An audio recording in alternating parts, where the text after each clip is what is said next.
এই দোকানটাই মনে জানিস।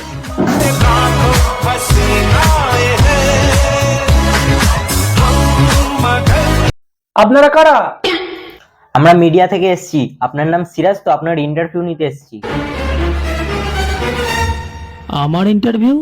এ তো আমার বিশ্বাসই হচ্ছে না।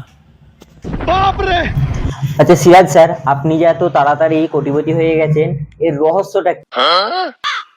আরে শালা, এই প্রথমবার টিভিতে আসবো, একটু ভাও খেয়ে নিই বেশি করে। স্যার কিছু তো বলুন আমাদের দর্শকদের জন্য। দুঃখ, কষ্ট, মেহনত, এইসবের জন্যই আজকে আমি এই জায়গায়। আপনারা শুনলে অবাক হয়ে যাবেন, টানা 1 মাস আমি ভাত খেতে পাইনি, জানেন? তাহলে স্যার আপনি ভাত 1 মাস না খেয়ে কি করে বেঁচেছিলেন? কেন? রোজ বিরিয়ানি খেতাম। ওই যে একটা বাংলায় কথা আছে নাই, যে সূর্যের আলো যতই তেজ হোক না কেন, সমুদ্রের পানি কোনোদিন শোকাতে পারবে না। আমি হচ্ছি সেই সমুদ্র। স্যার না না,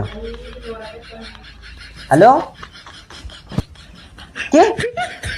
সিরাজ স্যার আপনার কাছে? আমি কার ইন্টারভিউ নিচ্ছি তাহলে? কি? তুমি ফ্রড? ঠিক আছে আমি দেখছি। স্যার একটু চা নিয়ে আসবো আপনাদের জন্য? চা? তোমার পেছনে গুঁজে দাও।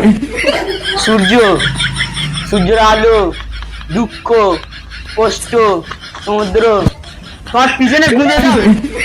ফ্রডবাজ, কোটিপতিদের মতো ডাইলগ, 1 মাস ধরে বিরিয়ানি? হ্যাঁ আচ্ছা ঠিক আছে, চাটা জানতে পাঠান। স্যার চা কেনারও পয়সা নেই। এই মা চল আল্লাহ, ওরা ইন্টারভিউ নিতে এসছি ঘোড়া। আরে স্যার স্যার স্যার, একটু পানি তো খেয়ে যান। পানি তোমার গানে গুঁজে দাও।